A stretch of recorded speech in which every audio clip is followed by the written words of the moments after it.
हुआ ये वेलकम उसको दिखाओ, ये हम लोग के साथ एक हिजड़ा है। हम लड़की है, लड़की नहीं ये हिजड़ा है, नहीं हिजड़ा है कराया है। नहीं खाई। इसका तरह एक लड़का है, हम दिखाएंगे आपको।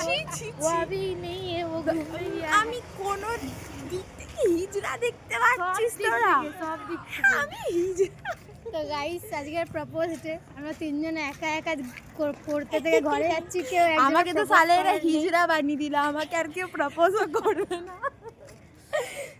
আমরা এখন কি করব, ঘরে চলে যাচ্ছি, কিছু এখন করার আমরা নেই। যাচ্ছি ঘরে গিয়ে আর এমনি আমার মনেই ছিল না যে আজকে প্রপোজ আর আমার তো এই মেয়েটা যে আছে, এই মুখ দেখা, নিজের মুখ দেখা। আমার মুখ দেখাতে হবে আরে না, তুই নিজে দেখা, এই যে এই মেয়েটা আমাদেরকে বলেছে আজকে প্রপোজ ডে আছে। কেন কি কেউ প্রপোজ করারই নেই, তাই জন্য বলে দিলাম মুখ নেই, এর মুখ নেই, মুখ নেই। সব থেকে বড় ফল্ট, এর মুখ নেই, থেকে প্রপোজ কে করবে? আমাদের আর এরা আমাকে যা হিজড়া বানিয়ে দিচ্ছে, এরপরে যদি ভিডিওটা ভাইরাল হয় আমাকে তো আর কেউ প্রপোজ করবে না।